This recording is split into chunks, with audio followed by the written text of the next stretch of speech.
और एक और वीडियो में मैं आपका स्वागत करता हूँ। इंटरनेशनल ऑर्गेनाइजेशन की सीरीज में यूनेस्को के बारे में यहाँ पे बात करेंगे डिटेल में। यूनेस्को का मिशन क्या है, मैंडेट क्या है, यूनेस्को की हिस्ट्री क्या है, कैसे ये यूनेस्को बना, कैसे इसने लोगों की लाइफ्स को बदलने की कोशिश की, दुनिया भर के कल्चरल नेचुरल हेरिटेज को प्रोटेक्ट करने की कोशिश की, कौन सी इंटरनेशनल ट्रीटीज और कन्वेंशन यूनेस्को के अंदर आती हैं, science for a sustainable future इस चीज़ को कैसे प्रमोट करता है। पहले वीडियो पे लाइक का बटन, अगर अब तक आपने चैनल को सब्सक्राइब नहीं किया हो तो सब्सक्राइब जरूर कर लीजिए। मेरे द्वारा बनाई गई और वीडियोस को देखने के लिए, मुझे सपोर्ट करने के लिए ज्वाइन बटन दबा के चैनल के मेंबर भी आप बन सकते हैं। चलिए आगे बात करते हैं। यूनेस्को का फुल फॉर्म क्या है? United Nations Educational Scientific and cultural Organization. तो मतलब एजुकेशन के फील्ड में, साइंस के फील्ड में और कल्चरल के फील्ड में जितनी भी चीज़ें हैं वो यूनेस्को आगे ले जाने की कोशिश करेगा। यूनेस्को को जो प्रोग्राम्स हैं वो पूरी तरीके से जो एजेंडा 2030 है, जिसको यूएन जनरल असेंबली ने 2015 में अडॉप्ट किया। एजेंडा 2030 क्या था? मिलेनियम डेवलपमेंट गोल्स 2000 से लेकर 2015 तक चले और 2015 से लेकर 2030 तक चलेंगे सस्टेनेबल डेवलपमेंट गोल्स। उसके लिए एजेंडा 30 हुआ और यूनेस्को ने अपने प्रोग्राम्स को कुछ इस प्रकार से बनाया कि ये सारे सस्टेनेबल डेवलपमेंट गोल्स को मीट करना है। एजुकेशनल टूल्स को डेवलप करना, हर चाइल्ड और सिटीजन को क्वालिटी एजुकेशन प्रोवाइड करना, सब कल्चर्स में लोग डिग्निटी के साथ रह सकें, साइंटिफिक प्रोग्राम्स और पॉलिसीज देश भर की गवर्नमेंट अपने पॉलिसी प्रोग्राम में, लेजिस्लेटिव इनैक्शमेंट्स में इंक्लूड करें। ये काम है आपका यूनेस्को का। फ्रीडम ऑफ एक्सप्रेशन को सपोर्ट करता है, फंडामेंटल राइट्स, डेमोक्रेसी, इसको सपोर्ट करता है यूनेस्को। हालांकि यूनेस्को चाइना में भी काम करता है, वहाँ कोई डेमोक्रेसी नहीं है। उसके बाद यूनेस्को का फाउंडिंग विजन क्या था? यूनेस्को का जो फाउंडेशन है वो रखा गया था जब हम लोग का सेकेंड वर्ल्ड वॉर चल रहा था। सेकेंड वर्ल्ड वॉर के दौरान दुनिया भर में रेसिस्ट आइडियोलॉजी चल रही थी, एंटी सेमेटिक वायलेंस चला रखा था हिटलर ने। एंटी सेमेटिक वायलेंस मतलब ज्यूस के प्रति घृणा, ज्यूस को मारना। तो इस तरीके के पोलराइजेशन और इनटॉलरेंस वाले माहौल में फाउंडेशन डाला गया किसका? यूनेस्को का। कल्चरल डाइवर्सिटी न केवल सेकेंड वर्ल्ड वॉर के दौरान पे खतरे में थी, वो आज भी खतरे में है। तो यूनेस्को के जो काम सेकेंड वर्ल्ड वॉर के समय पे एनविसेज किए गए थे वो आज भी उतने ही पोटेंट है। इनफैक्ट बहुत ही ब्रॉड फ्रेमवर्क में धीरे धीरे अलग अलग तरीके से हमारे सामने आ रहे हैं। तो भैया एजुकेशन, साइंस और कल्चर को प्रमोट करके फ्रीडम ऑफ एक्सप्रेशन को बचा के रखना, पीस को मेंटेन करना, ह्यूमन राइट्स को मेंटेन करना, ये काम है यूनेस्को का। बना कब था? फाउंडेशन क्या था? 1942 में जब सेकेंड वर्ल्ड वॉर जारी था। 1939 से 45 तक चला है आपका सेकेंड वर्ल्ड वॉर। उस समय पे यूरोप की बहुत सी कंट्रीज मिली और ये वो कंट्रीज थी जो कि नाजी जर्मनी के अगेंस्ट लड़ रही थी। नाजी जर्मनी ऑब्वियस सी बात है एंटी सेमेटिक वायलेंस वो कर रहा था, बहुत ही क्रूअल उनका हिसाब था। अब ऐसा नहीं है कि नाजीज के अगेंस्ट जो एलाइड पावर्स लड़ रही थी वो बहुत अच्छी थी, वो भी क्रूअल थी, वो भी कॉलोनियल कंट्रीज थी। बट कहीं ना कहीं नाजी जर्मनी और उसके अलाइज जैसे कि फासिस्ट इटली और जापान, इन सब के अगेंस्ट जो ग्रुप लड़ रहा था, उन ग्रुप में से कुछ कंट्रीज मिली और उन्होंने एक ग्रुप बनाया जिसको बोला जाता है conference of allied ministers of education, केम।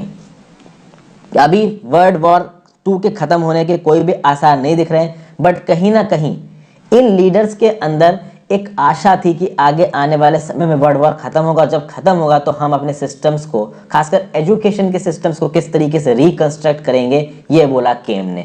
और हम इन सिस्टम्स को ऐसे रिकंस्ट्रक्ट करेंगे कि हमेशा पीस रहे, कभी भी लड़ाई ना हो। और फाइनली धीरे धीरे आप देखोगे कि कंट्रीज इस केम ऑर्गेनाइजेशन में जुड़ती जाएंगी। उनको लगता जाएगा कि हाँ भाई एक समय तब आएगा जब ये वॉर खत्म हो चुका होगा।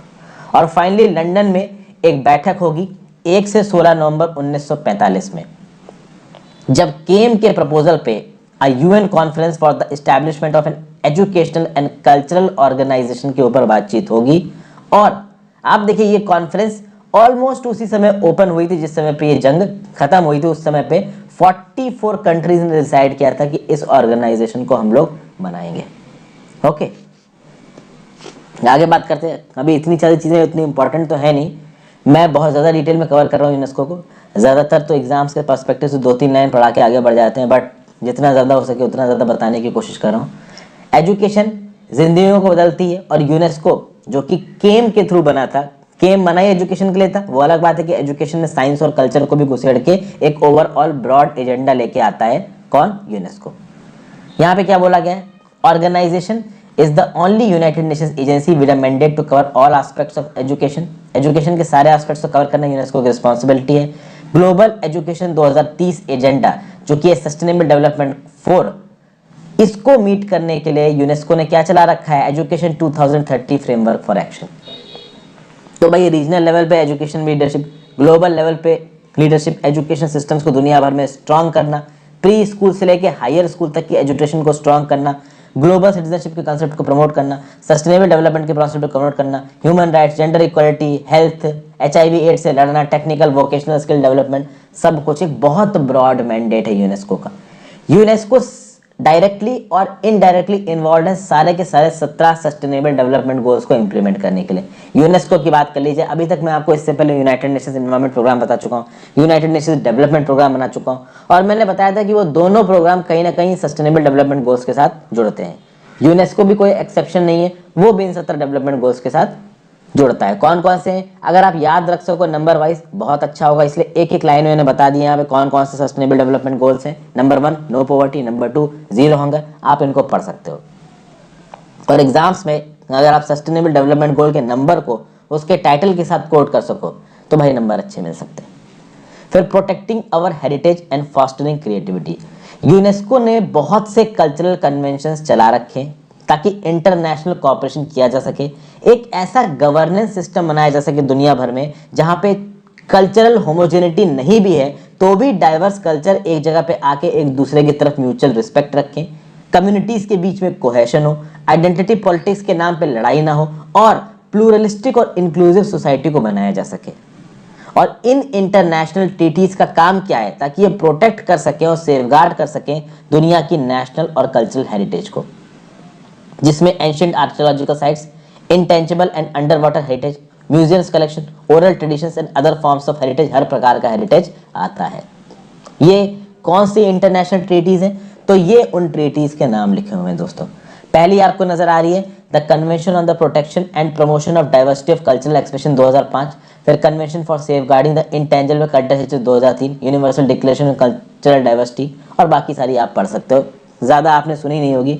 यहाँ पे देखिए the Hague convention for the protection of cultural property in the event of armed conflict, the convention on the means of prohibiting and preventing the illicit traffic cultural property 1970, the convention on the protection of copyright and neighbouring rights 1952-1971, convention of protection of world culture and natural heritage 1972, the convention of the protection of under water cultural heritage 2001। भैया एक दो भी याद रख पाओ। अब आपको मैं सारी इन्फॉर्मेशन दे रहा हूँ, ये आपके दिमाग पे कि भैया कितना याद कर सकते हो और कितना नहीं कर सकते हो। देखिए यूपीएससी की पढ़ाई में समझने के साथ साथ याद करना भी एक फैक्टर है, अब वो है, उसमें कुछ किया नहीं जा सकता।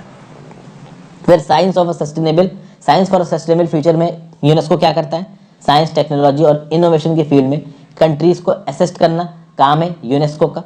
उसके बाद अगर आप साइंस और टेक्नोलॉजी को बढ़ाओगे तो ओवरऑल आप सोसाइटी और सिटीजन्स को एम्पावर कर रहे हो। स्टेट्स के पास ये ताकत आ जाएगी कि वो अपनी साइंटिफिक डेवलपमेंट के चलते लोगों के लिए ज़्यादा काम कर पाएं। साइंटिफिक नॉलेज रहेगी अगर हमको अर्थ की हिस्ट्री की, मिनरल रिसोर्सेज की, इकोसिस्टम की, बायोडाइवर्सिटी की, तो ओवरऑल इकोसिस्टम्स के साथ यूजफुली इंटरफेयर करके ह्यूमंस काफ़ी कुछ कर सकते हैं। ओके, फिर आप देखिए यूनेस्को काम कैसे करता है सोशल और ह्यूमन साइंस की फील्ड में। तो अपने हेडक्वार्टर्स के थ्रू, अपने फील्ड फॉर्मेशंस के थ्रू कंट्रीज यानी मेंबर स्टेट्स के साथ आप बातचीत करता है कौन, यूनेस्को, और उनको समझाने की कोशिश करता है कि कैसे डाइवर्सिफाइड सोसाइटीज में आप अलग अलग चैलेंजेस को टैकल कर सकते हो। इंडिया में भी यूनेस्को ग्राउंड लेवल पे इन्वॉल्व है। दुनिया भर में यूनेस्को किन प्रोग्राम्स के थ्रू जुड़ता है देशों के साथ, तो intergovernmental programme for management of social transformation, most youth programme, फिर culture of peace and non violence programme. ये कुछ ऐसे प्रोग्राम है जिसके through democracy, global citizenship, intercultural dialogue और पीस बिल्डिंग को प्रमोट करता है यूनेस्को। तो बहुत कुछ कर रहा है यूनेस्को दोस्तों, यहाँ पे काफ़ी सारी चीज़ें हैं, आप खुद भी पढ़ लीजिएगा। कम्युनिकेशन और इन्फॉर्मेशन की फील्ड में क्या कर रहा है, तो भैया यूनेस्को का मैंडेट है क्या, promote the free flow of ideas by word and image, तो फ्रीडम ऑफ एक्सप्रेशन को प्रमोट करता है। यूनेस्को डायरेक्टली इन्वॉल्व है किन सस्टेनेबल डेवलपमेंट गोल्स के साथ, 4, 5, 8, 9, 10, 11, 13, 16, 17, देख लीजिए पीछे कौन से, और बाकियों के साथ वो इनडायरेक्टली इन्वॉल्व है। फिर यूनेस्को फ्रीडम ऑफ एक्सप्रेशन और सेफ्टी ऑफ जर्नलिस्ट की बात करता है दोनों ऑनलाइन और ऑफलाइन मोड में, किसमें, in the framework of United Nations plan of action on the safety of journalist. तो ये भी एक मेजर फील्ड है यूनेस्को जहां पे काम कर रहा है। तो ऑनलाइन हेट स्पीच को रोकना, disinformation, misinformation, deep fakes, इन सब चीजों को करना किसके थ्रू, कैपेसिटी बिल्डिंग बनाना इंफॉर्मेशन टेक्नोलॉजी की फील्ड में, मेंबर स्टेट्स को टेक्निकल सपोर्ट प्रोवाइड करना, ये सब कुछ यूनेस्को करता है। ओके, फिर और कौन कौन जगह पे यूनेस्को इन्वॉल्व है, तो यूनेस्को मीडिया डाइवर्सिटी और प्लुरलिज्म को प्रमोट करता है। यूनेस्को आर्टिफिशियल इंटेलिजेंस के फील्ड में भी काम करता है। फिर यूनेस्को का एक प्रोग्राम है memory of the world program, जिसके थ्रू मेंबर स्टेट्स के साथ कोऑर्डिनेट करके यूनेस्को का काम क्या है, identify, preserve and promote access to world's documentary heritage, ताकि ये फ्यूचर जनरेशंस के लिए भी अवेलेबल हो। मेंबर कंट्रीज कितनी है यूनेस्को की, 193 मेंबर स्टेट्स हैं, 11 एसोसिएट मेंबर्स हैं। 3 ऐसे यूनेस्को के मेंबर हैं जो कि यूएन के मेंबर नहीं है, तो कुक आइलैंड्स, न्यू और पैलेस्टीन, ये यूनेस्को के मेंबर हैं बट यूएन के मेंबर नहीं है। पैलेस्टीन एक नॉन मेंबर ऑब्जर्वर स्टेट है यूनाइटेड नेशंस जनरल असेंबली का 29 नवंबर 2012 से। 3 यूएन मेंबर स्टेट्स यूनेस्को के मेंबर नहीं है, तो इजराइल, लिechtenstein और यूनाइटेड स्टेट्स। यूनाइटेड स्टेट्स और इजराइल का यूनेस्को छोड़ना काफी न्यूज में था 2 साल पहले। 31 दिसंबर 2018 को यूनाइटेड स्टेट्स और इजराइल ने बोल दिया कि हम यूनेस्को को छोड़ रहे हैं। क्यों? क्योंकि कहीं ना कहीं यूनेस्को के जो काम थे वो बहुत हद तक एंटी इजराइल लग रहे थे। क्यों? क्योंकि इजराइल जो कुछ भी पैलेस्टीन में करता था उसके अगेंस्ट यूनेस्को की बॉडीज बहुत ज्यादा वोकल थी। तो अभी के लिए यूएस, इजराइल और लिechtenstein ये 3 ऐसे मेंबर्स हैं जो कि यूनाइटेड नेशंस के तो मेंबर हैं बट यूनेस्को के मेंबर नहीं है। इंडिया और यूनेस्को की बात की जाए तो Indian national commission for cooperation with UNESCO, देखिए यूनेस्को के 2 ऑफिसेस काम करते हैं दोस्तों इंडिया में। एक तो है न्यू दिल्ली का क्लस्टर ऑफिस जो कि 11 कंट्रीज को देखता है। साउथ और सेंट्रल एशिया में कौन सी 11 कंट्रीज है? Afghanistan, Bangladesh, Bhutan, India, Iran, Maldives, Mongolia, Myanmar, Nepal, Pakistan, Sri Lanka. एक है MGIEP, ये है Mahatma Gandhi institute of education for peace and sustainable development. इसको सपोर्ट और फंड दोनों मिलते हैं गवर्नमेंट ऑफ इंडिया से। जब से यूनेस्को बना है 1946 में, तब से इंडिया इसका मेंबर है। खास बात दोस्तों क्या है कि इंडिया में वो कौन सी प्रिंसिपल बॉडी है जो कि यूनेस्को को रिप्रेजेंट करती है। देखो यूनेस्को का जो संविधान है वो ये बोलता है कि जो मेंबर्स भी यूनेस्को को पार्ट बनते हैं उन मेंबर्स के यहाँ पे एक ऐसी बॉडी होनी चाहिए जो सिर्फ यूनेस्को के साथ मिलकर काम करेगी। तो इंडिया में ये बॉडी है Indian national commission for cooperation with UNESCO. This body ज़्यादा न्यूज़ में ये रहती नहीं है, INCCU, बहुत सारे लोगों ने पहली बार ही सुना होगा इस बॉडी के बारे में।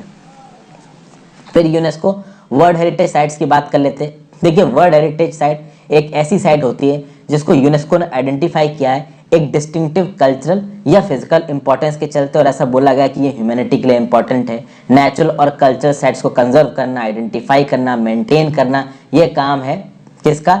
यूनेस्को का। किस प्रोग्राम के through? UNESCO world heritage site के थ्रू। क्योंकि जब यूनेस्को वर्ल्ड हेरिटेज साइट के अंदर कोई साइट आ जाती है तो ऑटोमेटिकली दुनिया और उस देश की सरकार का फोकस चला जाएगा उसके ऊपर। कल्चरल हेरिटेज साइट्स की बात करें यूनेस्को के इंडिया में तो आप देख सकते हैं चंडीगढ़ में the architectural work of Lee Corbusier, Maharashtra में विक्टोरियन आर्ट डेको एंसेम्बल, ये महाराष्ट्र की विक्टोरियन आर्ट डेको एंसेम्बल 2018 का ही है। यहाँ पे आपको जयपुर सिटीज दिख रही है, ये 2020 की ही है। हिस्टोरिक सिटी ऑफ अहमदाबाद, ये गुजरात 2017 में आई है। तो ये कुछ ऐसे साइट्स हैं जो कि यूनेस्को की वर्ल्ड कल्चरल हेरिटेज में आते हैं। रीसेंट इसमें कौन सा है? तो Jaipur city 2020, Victorian art deco ensemble 2018, historic city of Ahmedabad 2017 और आर्किटेक्चरल वर्क ऑफ ली कॉर्ब्यूसियर जो कि चंडीगढ़ में है, ये 2016। उसका नालंदा यूनिवर्सिटी को भी 2016 में जोड़ा गया था, उससे पहले 2014 में रानी की वान, और उससे पहले हिल फोर्ट्स और राजस्थान 2013, और बाकी लिस्ट तो आपको यहाँ पे नजर आ ही रही है। और साइट्स देख लेते हैं तो हुमायूं का टाम 1993, तो बहुत ही पुरानी साइट्स हैं, तो आप आराम से पढ़ सकते हो इनको। फिर अगर नेचुरल और मिक्स साइट्स की बात की जाए तो नेचुरल साइट्स यूनेस्को की कौन कौन सी है इंडिया में? तो great Himalayan national park conservation area, Kaziranga national park, फिर यहाँ पे आपको नजर आ रहा है Keoladeo, Manas, Nanda Devi and valley of flowers. Nanda Devi अलग है, वैली ऑफ फ्लावर्स अलग है। Sundarbans national park and western Ghats 2012। Khangchendzonga national park 2016, ये एक मिक्स्ड साइट है। फिर आगे बात की जाए कि यूनेस्को की एक्टिविटीज एजुकेशन के फील्ड में क्या है, तो यूनेस्को एजुकेशन को, अब देखिए 5 प्रोग्राम एरियाज में यूनेस्को काम करता है। एक है आपका education, natural sciences, social and human sciences, culture and communication and information. भैया ये सब एक तरीके से एजुकेशन के साथ ही रिलेटेड है। एजुकेशन में रिसर्च को प्रमोट करता है यूनेस्को।